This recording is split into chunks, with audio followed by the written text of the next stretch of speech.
Hey everyone, welcome to another episode of Live with Normal. I'm J.M. Padini, the Development Director for the National Organization for the Reform of Marijuana Laws. It's Friday, May 3rd, 2024. You know what that means, friends? It's time for us to answer all of your burning questions live. Hey, thanks for joining us on a Friday afternoon talk about cannabis policy. Some big news this week. Hey, Samuel in North Carolina. Hey, Ellie, good to see you. Tree. It sure is going to be an interesting one, my friend. Hey, wherever you're watching, take a quick second to drop a note in the chat and let me know where that is.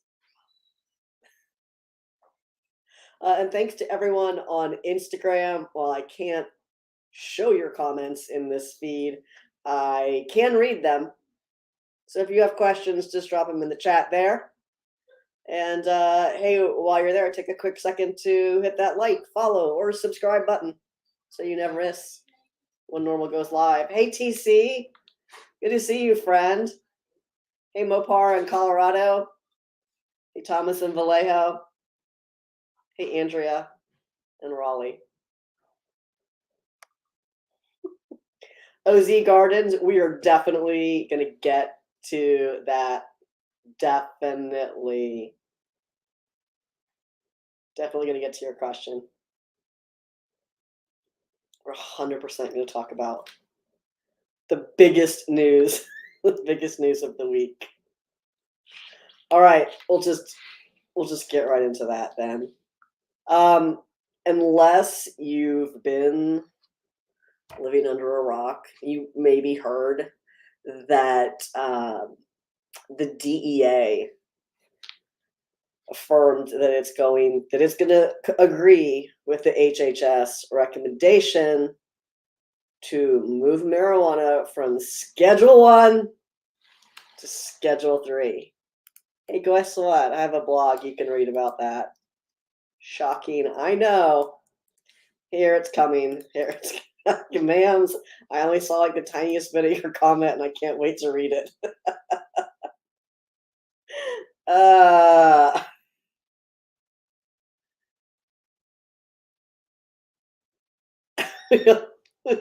Hello, ma'ams. You only get Taylor Swift when it rains, like as in my clothes. Today you get half a suit because I had to present this morning and didn't want to wear it for the whole day. Ellie, did the DEA finally get it? It appears they got something. So let's kind of break that down. Listen, I think we all collectively know that marijuana doesn't belong in Schedule 3, but it sure doesn't belong in Schedule 1. So, yes, this absolutely does not go far enough, but it's still significant because this is the first time that the DEA has ever abandoned its flat earth policy toward cannabis and acknowledged that cannabis does possess legitimate therapeutic utility. It's really significant. Cannot overstate how significant it is for both the DEA and the FDA to be recognizing that cannabis has medical utility. But keeping cannabis in Schedule 3 does not do anything to resolve the conflict between state and federal marijuana policies.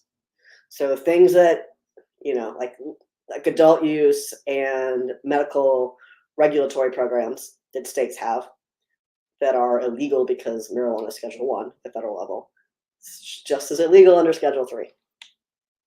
The general idea is that under Schedule 3, there's the potential for state legal cannabis businesses to then be able to take standard business tax deductions and if that is the case, then that could potentially yield lower prices for consumers. In that case, good. It could also open the doors to greater banking access. Easier banking access, more banking access means more transparency. That's good for consumers. That's about it.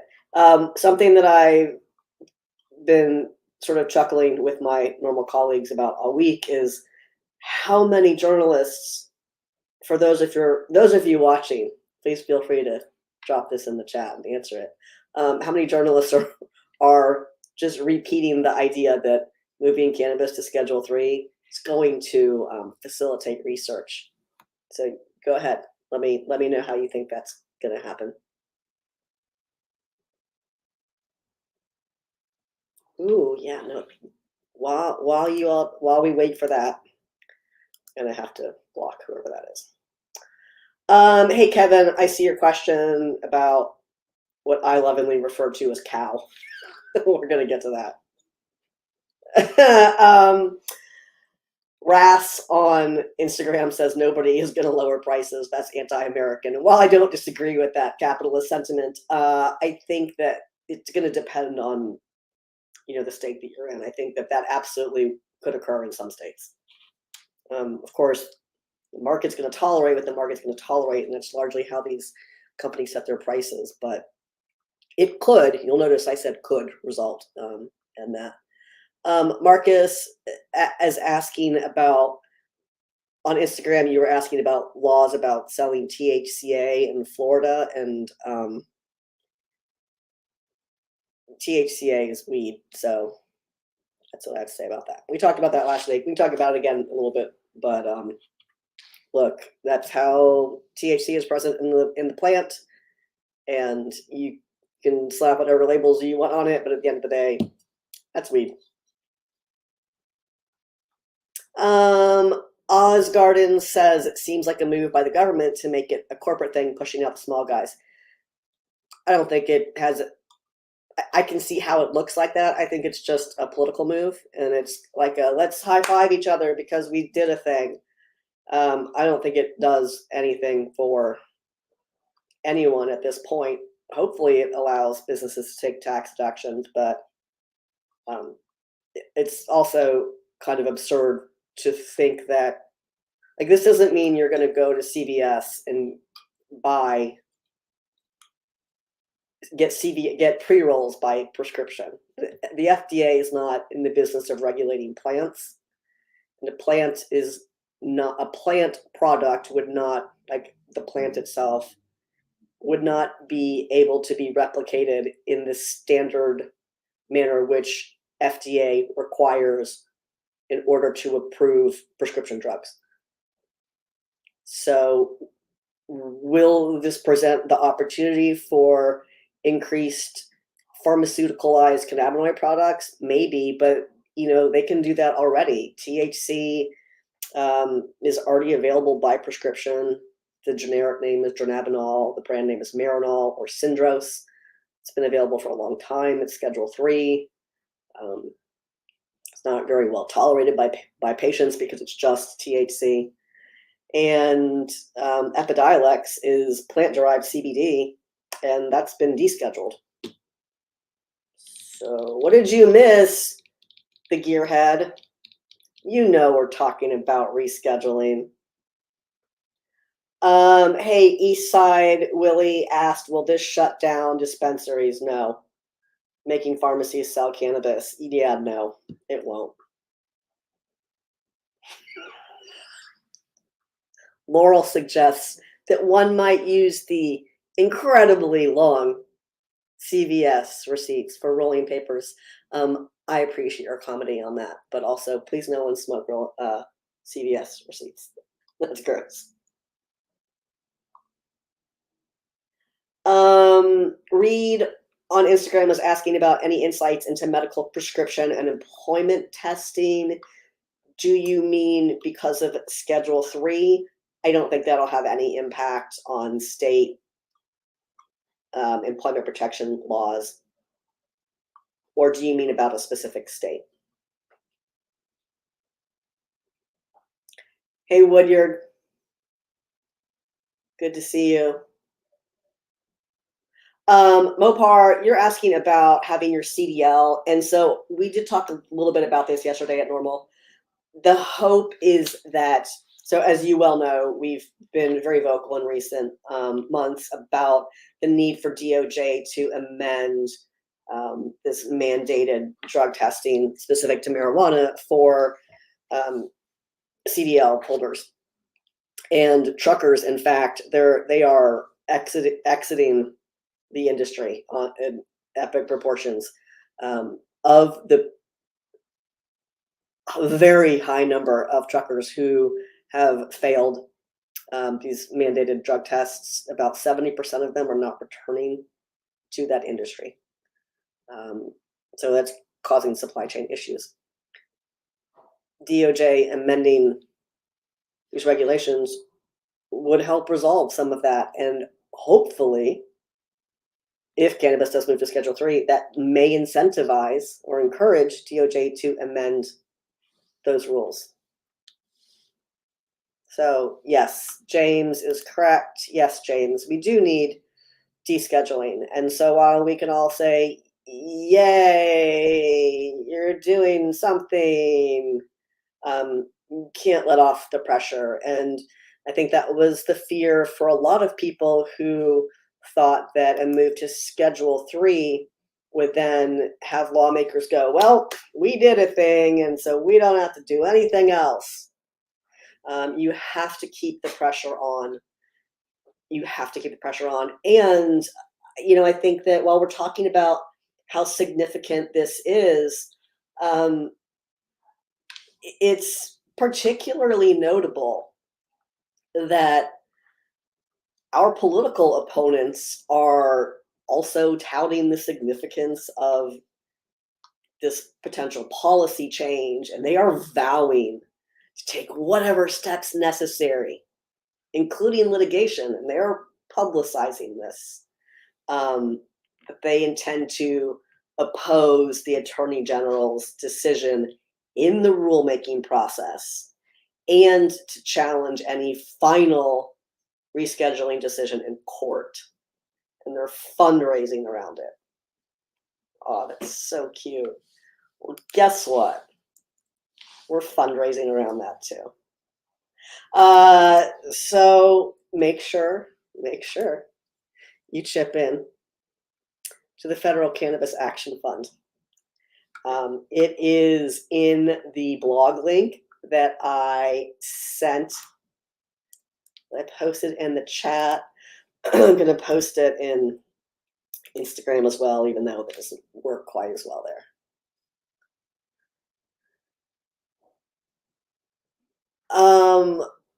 Oz is asking on Instagram if this will affect the government viewing jobs in the cannabis industry as legitimate taxable employment, so we don't have to be independent contractors, potentially. There are still many steps in this process, including potential litigation challenging it.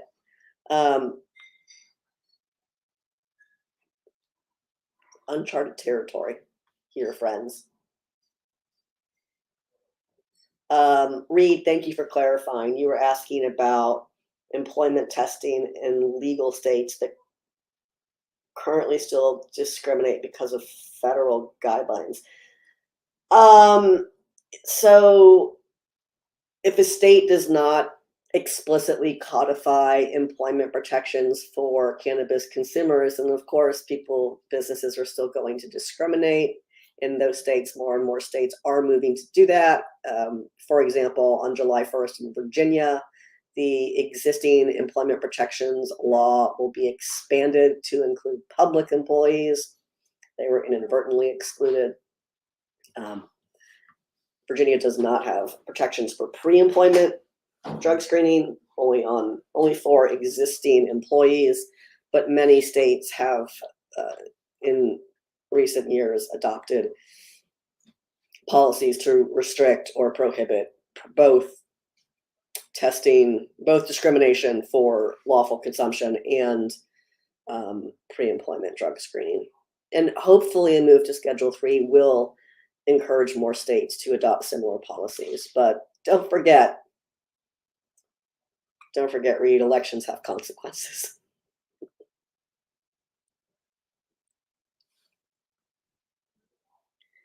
East Side asking about retail adult use dispensaries in Virginia. No, again, elections have consequences.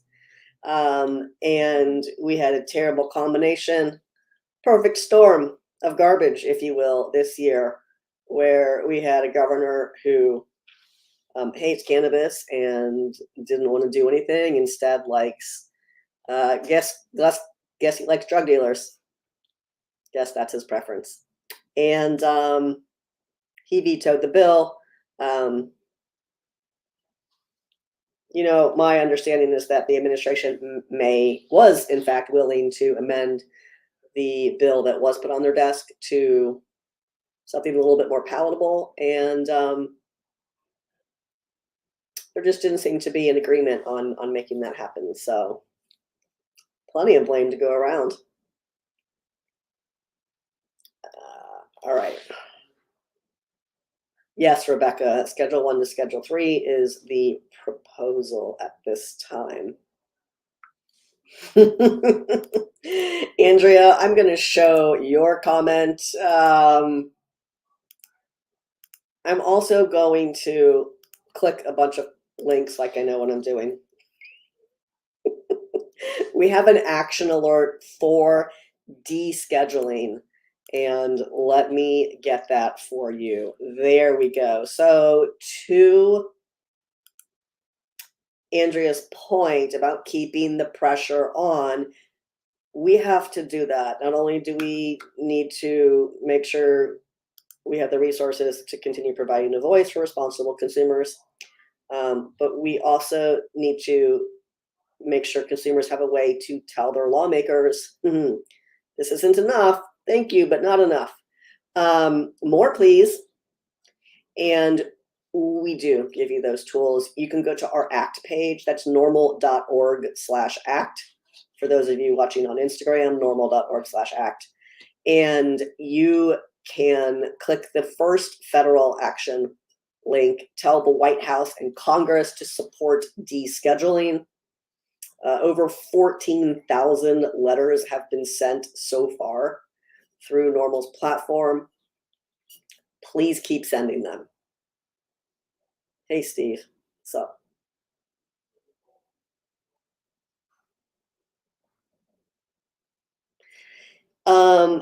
Heathen on Instagram, you're right about the current governor.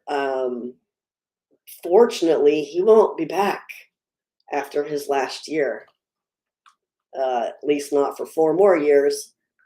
So it's really important that Virginians elect a governor who is not a clown and believes in public policy making, not posturing and fundraising. That'd be fun. Just saying. All right, so that's the big news. Federal marijuana rescheduling announced. Still so much more to come on that issue.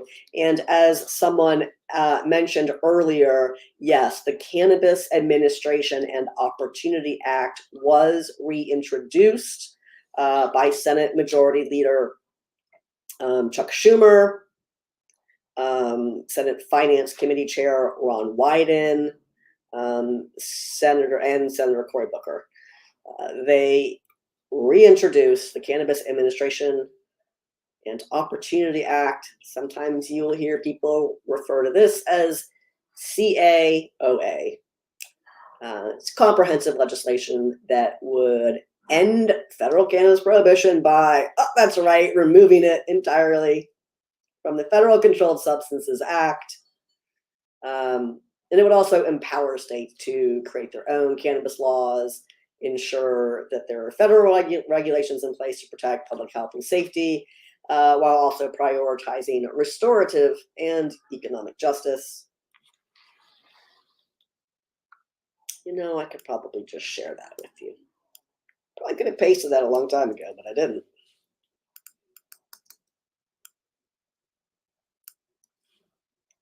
There we go. There we go.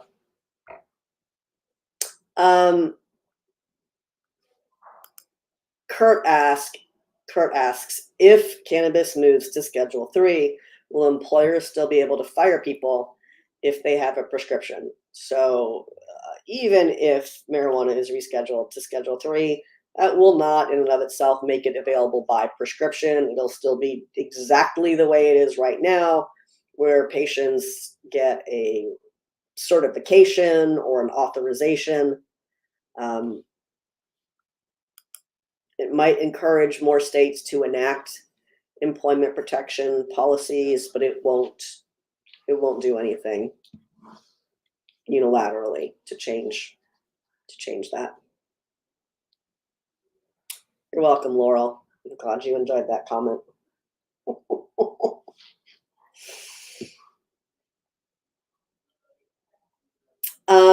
Hey, Rodney. Thanks for joining. Rodney asks, would the new schedule mean pharmaceutical companies can do research, and will doctors be able to prescribe it instead of having to get certified? So if a cannabis medicine were available by prescription, then, and that were as a Schedule 2, 3, 4, or 5 drug, then sure, it would be available by prescription, like Marinol is available by prescription today. Will this encourage more research? It might, but moving cannabis to Schedule 3 doesn't do anything to change the existing federal regulations specific to marijuana that make research difficult. Now, marijuana, let's also remember this. Cannabis is one of the most studied substances on earth. Like, everyone likes to get excited about research, so I encourage you to go to pubmed.gov. This is the nation's repository for peer-reviewed studies, clinical trials, papers, things like that. There are over 50,000 entries referencing cannabis or one of its constituents. That's a lot. And then you might say, oh, no, I'm talking about clinical trials. The FDA gold standard, double-blind, placebo-controlled clinical trials. Oh, good, there's over 120 of those. Most drugs go through less than 2 clinical trials before they're available for you by prescription. We've well established the safety profile of cannabis as well as its therapeutic utility.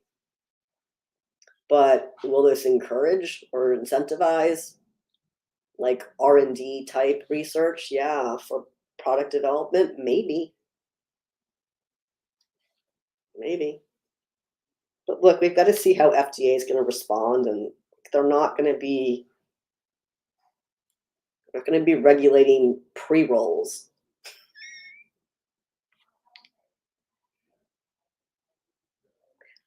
James, that came up at my talk this morning. Safe banking really does need to pass. It's long been believed to be what is going to be the sort of first break at the dam when it comes to federal reform.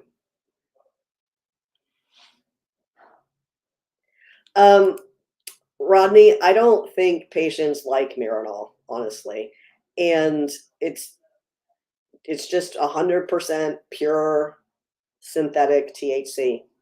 There's nothing wrong with it being synthetic, by the way, because it's been created in a way that ensures that there's no weird, gross, left behind products in it. It's made in the lab. It's clean. It's pure. But it's in a capsule. Or if you need to give it to children, you can buy it in the liquid form.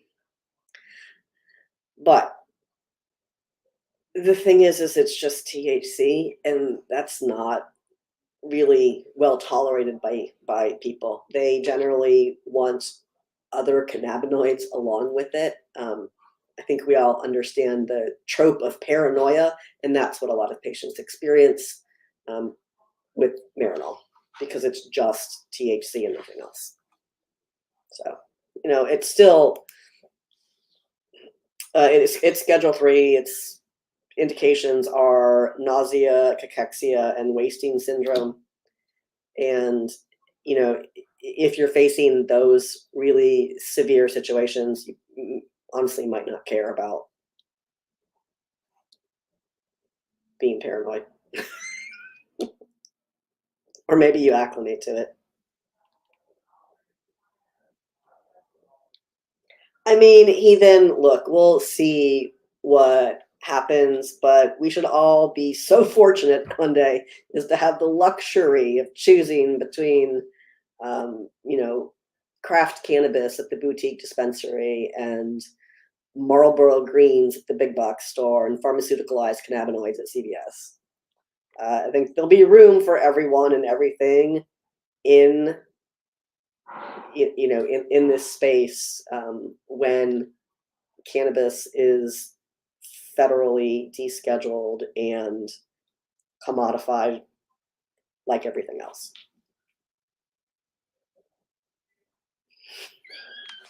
Welcome back, Samuel. I know this talk is so riveting. I can see how you missed 420.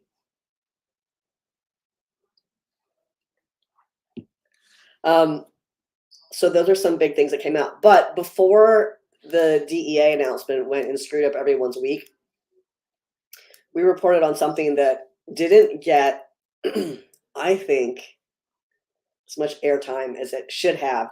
And this isn't the first study of its kind. In fact, we have one pretty recently. But I think that the language that these authors used is very telling. And the study result is that frequent cannabis use is not linked to motivation loss. And so the lead author says, and this is a quote, "There's a stereotype that chronic cannabis users are somehow lazy or unproductive.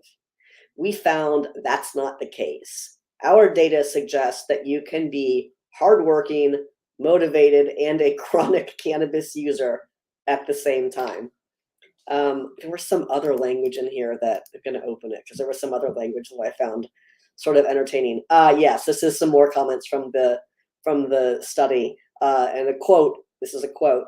"In contrast to the stereotype of the stoned slacker who is apathetic and unmotivated, we found little evidence for an association between being high and a lack of motivation among cannabis users. When frequent cannabis users get high, in other words, they are no more apathetic nor less extrinsically or intrinsically motivated to pursue their goals. We also failed to find any next day emotional effects."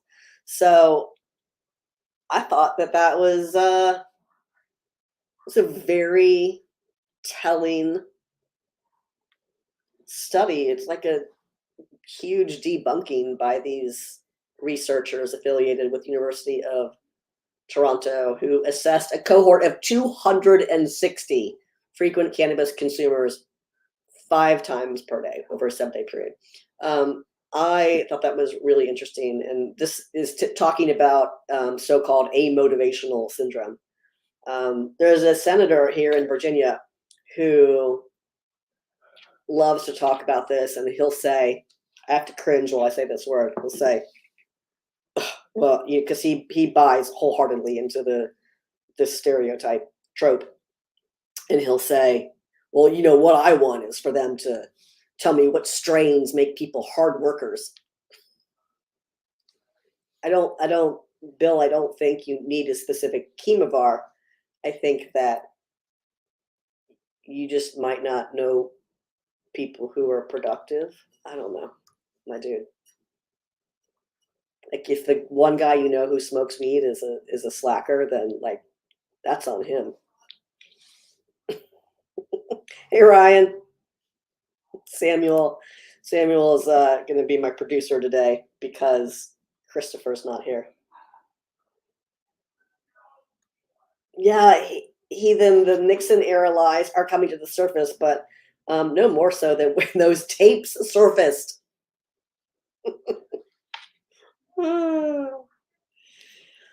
Laurel, yeah, he does work for the government. Bless his heart. He means well in some ways, but you can't tell him what he doesn't want to hear. Tree, that's great. Hey, asks, Ice says, if I work for a company in Virginia, but our parent company resides in North Carolina, am I safe from drug testing with a medical card? So if you are employed under Virginia law, then you are subject to Virginia law. Like if you're working in North Carolina, then presumably you're subject to whatever those laws are. But if you're an employee and you are employed in the state of Virginia, you are subject to Virginia law. Hope that helps. You have to be an employee, though, for medical cannabis protections, employment protections of Virginia. It's not pre-employment.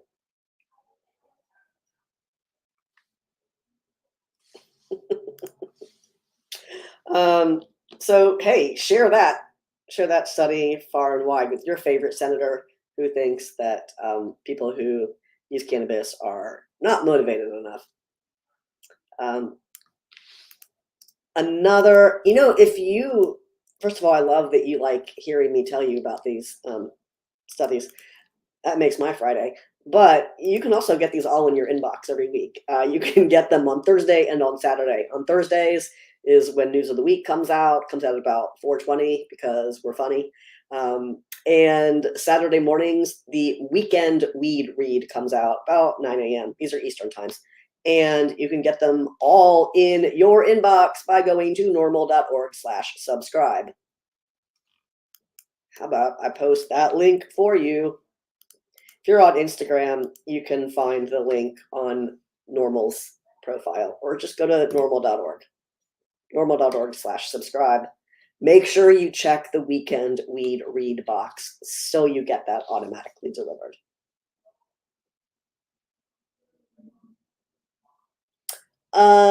He then is on Instagram is asking about medical cannabis cards and the perceived conflict between having a medical card and the concealed carry permit. So there's nothing about having the card in and of itself. Having a medical cannabis card or a written certification, as it's called in Virginia, that doesn't have anything to do with whether or not you can purchase a firearm or have a concealed carry permit. The reason being is that's a medical record and it's not disclosable unless you disclose it. Now, if you read the question, it asks specifically about marijuana use, and so then of course it's up to the individual as to how they answer that question. But there's no way for that information to be disclosed otherwise. Will rescheduling help resolve that conflict? I'm not holding my breath. Some states just passed laws about it to fix it. Dennis, thank you for being here. I appreciate your kind words. Hello, pot calls the kettle bong.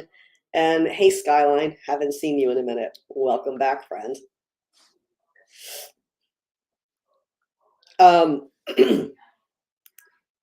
Let's go back to the rescheduling news. If you want to see the most delightful takedown of prohibitionist rhetoric, we'll just use those kind words today. That's what we're going to say. Then I would encourage you to watch the C-SPAN link that I'm about to drop in the comments. I'll put it on Instagram for you as well. Live dangerously. So, NORML Deputy Director Paul Armentano was live on C-SPAN for about an hour, and it was essentially a debate of sorts. I'd say a conversation, but it was a little heated because someone was a liar, liar, pants on fire. Also, there's a tiny bug on my wall, so you have to. There we go. You're welcome. Someone was what we call liar, liar, pants on fire, and Paul went to town on that. Yeah, but they were talking about rescheduling, and someone was crying lots of full spectrum tears about how terrible it is and woe the children and how addictive the marijuanas are, and it's not your grandma's weed, and like every other tired trope you've ever heard of. Also like planting collars. And Paul called it out, and it's hilarious. So you should watch it. I know you're not usually like, hey, you know what's good watching? C-SPAN. But this one is. This one is delightful. Hey, Wade, happy Friday to you. And then I have a podcast for you also, which is really like the flip side to this completely uncivil discourse. Not on Paul's part, of course, because he's a delightful human. But the other one. Cuckoo. Paul was also on this podcast called The Disagreement, and there was a really civil discourse between himself and the other guest of the show. You can listen to that on Spotify or on Apple, and I think it's on their.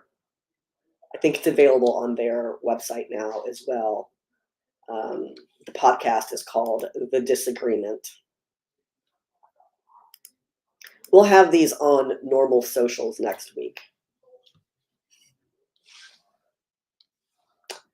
What else can I tell you? Hey, if you have arthritis, cannabis appears to be effective at helping your pain and helping you sleep. I know that's earth-shattering to all of you. But what's one more study? This was specific to osteoarthritis. We were talking about clinical trials earlier, and thank you, Jessica. Lo and behold, Skyline. Lo and behold, here's a clinical trial that I'm going to tell you about. So this was done in the UK, I'm fairly certain. Yeah, specifically in Scotland. They did a clinical trial with 61 patients who had moderate to severe dental pain, and they gave them some of them got the placebo, some of them got Epidiolex. Epidiolex is a CBD formulation. It's available by prescription. It's been descheduled, but it is a pharmaceutical grade product that is made from plant derived CBD. It's not synthetic, and it was effective. And we published on this maybe like a year ago. There was something similar, but looks like 40 of the patients received CBD doses of either 10 mgs or 20 mgs, which is honestly pretty low. And patients who had the CBD versus the placebo on average experienced greater than 50% reduction in their pain. I am not certain that I want to solve toothache with CBD, but glad to know it was effective. People get mad also when we post about stuff that's like we'll cover a study that used Epidiolex and they'll be big mad about it. I'm like, why? Who cares? They also get mad about reporting on Marinol. Like if someone did a study and it had good data, we're going to report on it. We didn't tell them to use Epidiolex or Marinol, both of which are fine. Hey, Mike, welcome. Wayne, I'm glad to know that's anecdotally supported as well. Here's some great news. I know this will make the prohibitionists big mad. The fact that we exist makes them big mad. But there's an analysis done, and it turns out that following legalization, fewer young people engaged in DUI, driving under the influence of alcohol. And among young people who use cannabis, fewer acknowledged driving under its influence. So good news on the legalization front when it comes to safer driving. Hey, make good choices. Imagine that. All right, and one last news for you. This is not a good news one, it's just a news one. And it's not the first time we've seen this result. But, people love to talk about the gateway theory. Listen, the use of nicotine products typically precedes teens' use of cannabis. So this study, these authors concluded current evidence suggests an association between nicotine product use and subsequent recreational cannabis use among adolescents. So it's maybe not encourage kids to smoke tobacco either. Be good. All right, we did it. We read all the news. Yeah, Ryan, we have a whole white paper on the gateway theory. But the thing is, correlation is not causation. I don't know who hasn't taken a basic statistics class out there, but apparently it's every person who works at a prohibitionist organization.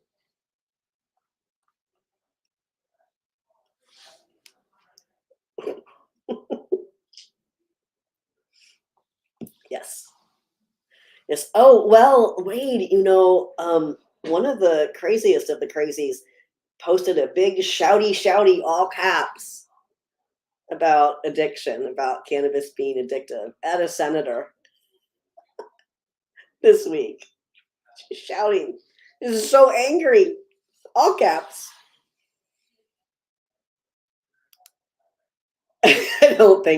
I'm not certain if nicotine is a neuroprotectant, Wade, but I'm going to try to assume that you're being sarcastic. Lee, we want you to be able to personally cultivate as well so that you know where your product comes from. And I hope you live in a state where that is potential. Hi, NORML France. I can see that you joined, and I'm so excited that you're here.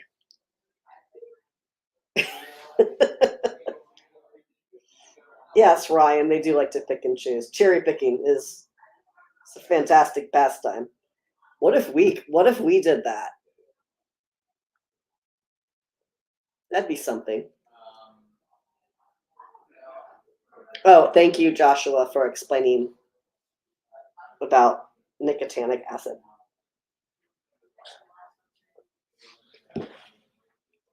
I didn't know that. All right. I'm sorry, Lee, that you live in North Carolina. Let's work on getting an actual medical cannabis program in your state. All right, I have some, look at the time, see what's going on. I have some events coming up this weekend to tell you about. And if you have a NORML chapter, and I'm not talking about your events, it's because you aren't telling me about them. I would love to promote them, but if I don't know, I can't. And I search the Facebook before I do this show every week to see if you've put it up with some weird title that I just can't see, or for some reason not made us the co-host of your event. Anyhow, here's the ones that I do know about. Are you in New York? Cool. This Saturday, May 6th, from 1 to 5, is the 50th anniversary of the NYC Cannabis Parade. So head to Union Square at 1 o'clock, see the parade. there's like all sorts of stuff happening, speakers and whatever. After that, there's someone biking a bicycle into my window, backing a bicycle into my window. NYC NORML will be there, so go to the NYC Cannabis Parade. If you are in New York, you can find out more information at cannabisparade.org. Also on Saturday, if you're all the way on the other side of the country, thank you, James. Here it comes. Here it comes, James.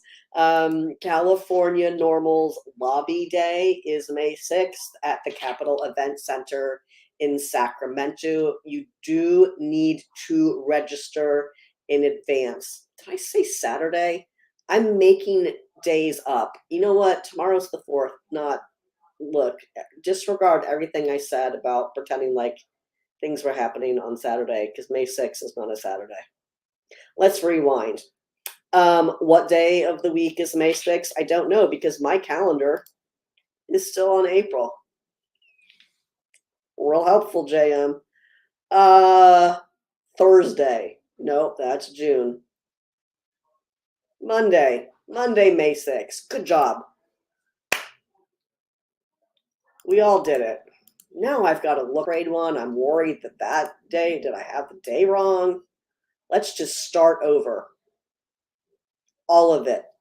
Because I was kind of right and kind of wrong. All right, May 4th, tomorrow, in Union Square. What is wrong with me? If you're in New York, May 4th, Union Square, 1 to 5 p.m. 50th anniversary of the NYC Cannabis Parade. Got that right. Then, Monday, May 6th, California NORML Lobby Day. Register in advance. They have a website. Go there. On Sunday, they're in order. God, what's wrong with me? On Sunday, I'm not going to start over again. On Sunday, our friends at Suncoast NORML do their podcast. It streams on YouTube. You can find Suncoast NORML on Instagram if you're on Instagram. Otherwise, you can find them on YouTube at Suncoast NORML. They do The Rotation Sundays at 11 Eastern. You can watch it afterward on YouTube as well. All right, those are, one more May event to tell you about. Yeah, I had to double check. Now I'm worried about my ability to read dates. Who wants to hang out in Aspen? I thought so. If you are an attorney and need CLEs, our legal seminars are fully accredited in every state that requires CLEs for practicing attorneys. We got your CLEs. If you do not need continuing legal education credits or you're not an attorney, we have a discounted registration price for you. But come to the NORML Aspen Legal Seminar. You can find out full details at norml.org/Aspen. It is May 30th through June 1st at the beautiful Gant Aspen in Aspen, Colorado. So come. Let's do that. It's amazing. You will hear from leading legal experts from around the country. Amazing information. So really a great opportunity to connect with these experts. Now, right after, wait, it is not that. Right after Aspen is our two events coming up again in New York. First, we're kicking off Cannabis Week in New York on June 4th with the NORML Formal at the CWCB Expo Rooftop Bash. That is a separate ticket, so make sure you get that. You can get that on the CWCB Expo website. If you're on Instagram, that's going to be at cwcbexpo.com. If you're on anything else, you're going to see it in the comments in a minute. But June 4th is the NORML formal. So come see me and help us raise some money for NORML. And then the CWCB Expo is June 5th and 6th. It's a 2-day expo. And I've got free expo passes for you because I'm just awesome like that. You're going to use code NORML24 for a free expo pass. Instagram, I'm putting it in the comments for you right now. So grab that. You're going to use code NORML24 for free CWCB Expo passes, or you can get 50% off a seminar pass with code NORML24. You're welcome. A little later in the summer, Indiana NORML is going to celebrate their 50th anniversary on July 20th. And if you're in Virginia and you like to watch the wheels of progress turn very slowly and sometimes grind to a screeching halt, then I encourage you to attend some public meetings. These will not be painful. They might be a little more painful than they were recently. The Virginia Cannabis Control Authority Board of Directors meeting is May 8th at 1 p.m. You can watch that virtually if you're into that kind of thing. You can watch that in person if you're into that kind of thing. And why is it not go? Ugh. Better go. The Virginia Cannabis Public Health Advisory Council meeting is May 13th at 2 p.m. They haven't published all of their info about that yet, though. Or maybe they have and I didn't look. But last week they didn't have I'm getting all kinds of errors about the comments on not posting to Facebook properly. So sorry if they're not posting properly. Someone tell me if you saw them. I can't tell. You can find that information at cca.virginia.gov. That's it. We did it all. Yay, everybody. If Christopher were here, he'd tell you that you can take the rest of the day off when the show's over. For those of us on the East Coast, it's mostly not that funny. The rest of you, maybe it'd be a lot of time off.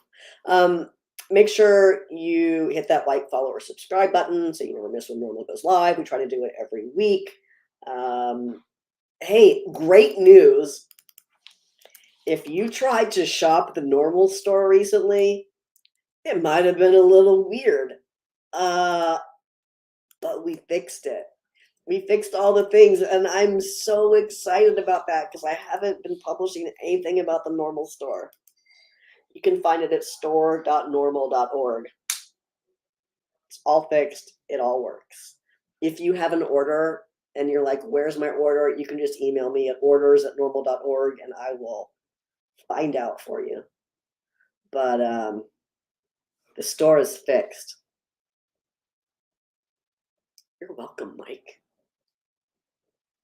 So make sure you visit the NORML store.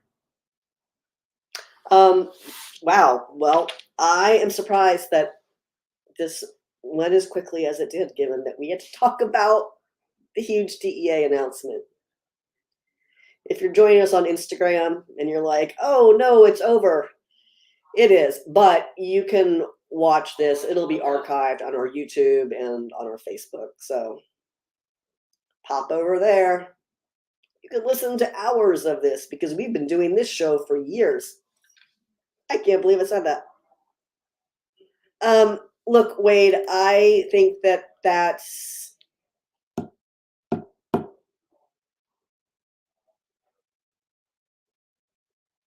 don't understand what that comment is. I'm not yours, Wade. I understand your comment. Wade says, I sure hope rescheduling will help the illegal states come around to some sense. I Hope so too. I hope it encourages action.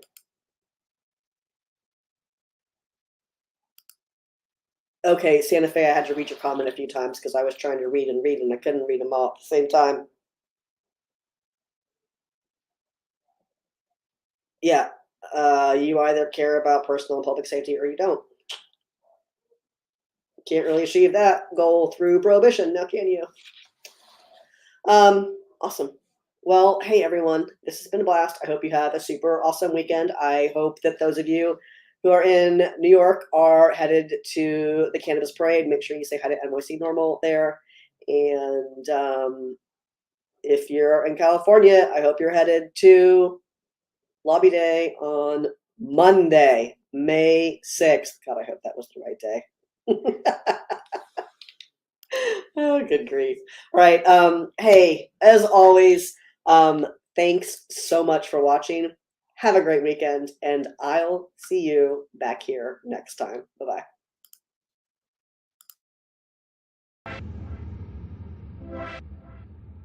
bye.